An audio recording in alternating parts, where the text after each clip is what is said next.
Hey everyone, it's Ivan again. Last time, I told you the story of how my mom pushed me off the roof, and how that ended up changing my life completely. I have epic memory, telepathic powers, and IQ 200. I started talking with a girl who was coincidentally 14 years old too. Things were finally looking up for me, and I was happy for the first time in my life. But of course, that didn't last for long. Before I continue my story, don't forget to subscribe to the channel to show your support. The next day, there was a knock at my bedroom door, and a servant informed me that my grandfather was being taken to the hospital. I was so confused. He seemed completely fine when I last talked to him. What happened to him overnight? I rushed to the hospital and saw that my parents and sister were already waiting outside my grandpa's room. I decided to ignore them, but my mom came forward and grabbed my arm. "Where do you think you are going?" she yelled at me. I shook off her hold from my hand. "Who do you think you are? You have no right to talk to me." "You ungrateful brat!" my dad fumed. "We're your parents! How dare you insult us like that?" I laughed. "Parents? Are you kidding me? I don't have parents. You're heartless jerks who care only about money." Before they could say anything else, I entered the room my grandpa was in. Thankfully, he was awake. "Are you fine?" I asked in panic. "What happened to you so suddenly?" Grandpa chuckled slightly.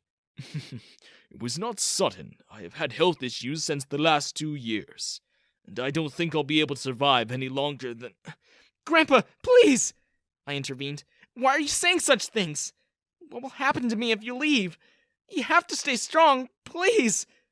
"Listen to me very carefully, Ivan," he started slowly. "You don't have to worry about your parents. They won't be able to do anything to you anymore." "How can you be so sure?" "You are the sole inheritor of my fortune," he smiled. "Of course, no one knows it yet, but if you ever feel threatened by your parents again, feel free to use my money and hire bodyguards." I didn't care about money or bodyguards, though. Finally, I had found a family in my grandfather. But now it looked like he was going to leave me, too. Besides, I didn't want to inherit his wealth. I had no use of his money. I only wanted to live my life without any more problems. If I got all this money, then my parents were going to hound me forever. I didn't say anything to Grandpa, though. I decided to take care of him. He told my parents to leave. Amelia started throwing a tantrum, but the security kicked her out. A few days passed. Amidst everything that was going on, I kept talking to Mia through telepathy. She knew everything about me after reading my thoughts, and I got to know that her financial condition wasn't too good. She was from a poor family, and her parents were like mine, unbothered and greedy. We decided to meet each other. I told her that I'd be waiting for her at a nearby cafe. I was really surprised when I saw her for the first time. She was so pretty. And unlike the kids at my school who were always rude to me, Mia was super polite and kind. I mean, I'd talked to her before, so I knew that she was not like others, but I had trust issues. Though, Mia turned out to be more amazing than I had expected. "Oh, look who's here!" Amelia's voice traveled towards me. My eyes widened. What was she doing here? "Who are you?" Mia asked in confusion.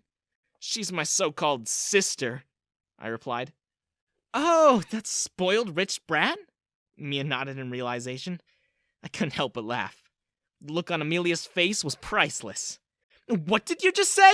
How dare you?" Amelia shrieked, then turned to me. "I see your girlfriend's just like you, poor and pathetic. Just wait till Mom finds out about this." She left after that, and I apologized to Mia. "It's okay," she said. "It wasn't your fault. I seriously can't imagine how you lived with someone like her for so long." I sighed. "Yeah, I don't know either." Mia and I started going on dates after that day. We were both happy in each other's company. The best thing was that I could relate to Mia a lot. She was as intelligent as me. She told me that she had been like this since birth, and she was quite amazed to find out that my IQ changed after falling from the roof. "It's really a miracle, though," she said. "I think something in your brain got triggered after you hit your head." I shrugged.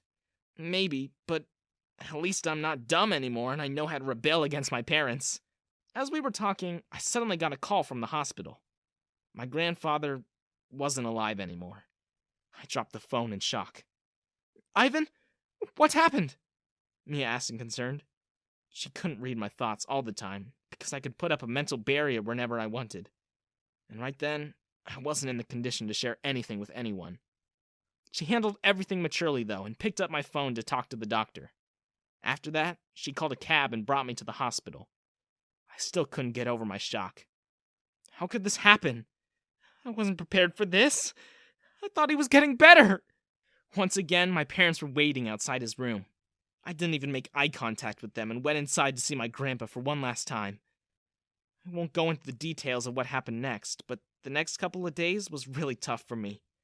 Mia was always by my side, even though my family kept insulting her. And one day, my mom lost her patience and slapped Mia. That was it. I couldn't tolerate her anymore. What are you doing in Grandpa's house? I yelled at her. I didn't say anything all these days, but now you need to get out. I don't want to see you. Mom scoffed. You think you're all that just because you got a pathetic little girlfriend? I was always ashamed of you, but this just tops everything else. You've no right to comment on my life choices anymore, I told her. Leave before I call the cops. What? She asked in disbelief. You know what? I don't even want to be related to you. Consider yourself officially disowned from my family. Please, who are you to disown me? I snorted. I disowned you the day you pushed me off the roof. I called the servants so that they could kick her out. After that incident, my dad came to meet me with a lawyer, saying how I was still a minor and had to live with them. I called my own lawyer and sued them for everything that they had put me through. And I also revealed that Grandpa had passed down his wealth to me. Well, this came as the biggest shock to my parents. They weren't expecting me to be the sole heir of Grandpa's fortune. How is this possible? Mom asked in shock. I am his daughter. I was supposed to inherit everything. You did something, didn't you? I rolled my eyes. Seriously? Do you really think he would have wanted to give you anything after how you treated him? He was nothing but a money bag to you. Why are you even shocked? I think he made it clear when he was alive. He never loved you. Mom? Both my parents started finding ways to somehow get their hands on the inheritance money. I knew this was going to happen. That's why I was so against this. Amelia started sucking up to me in hopes of getting something, and my parents were as mean as ever. I was surprised that Mia didn't leave me after seeing my crazy family. I wanted to put an end to this once and for all. As I said repeatedly, money was not a big deal to me. My happiness lied somewhere else. I contacted my lawyer and told him about my plan. After keeping aside enough money for myself and my future, I decided to donate the rest. It was better to give it to someone who needed it rather than my greedy parents. As per my plan, I called my parents to meet me outside the building of a charity organization. I told them that I was going to make a decision on Grandpa's inheritance. They arrived without any delay. So, have you finally come to your senses? Mom smirked. Now, just sign some papers and give me all the property and wealth. Sure, I replied, and took out some papers from my bag. Without wasting time, I signed them and handed it to her. Her eyes widened when she realized what I had done. Are you out of your mind? She shrieked. What did you just do? I shrugged. Gave my money to the people who actually need it. And for you, I have a piece of advice. Go and earn yourself while you're still healthy. Lazing away at home won't get you anywhere. Oh wait. What am I saying? You'll probably be wasting your time in jail now. I'll see you during the trials. I turned around and left, leaving my parents in shock and disbelief. Finally, I wouldn't have to see their faces anymore. As I had predicted, my mom got jail time after I told the judge about everything she had done to me. My dad was left to rot away by himself. I don't know what happened to Amelia, and I didn't care. Mia and I lived a peaceful life after that.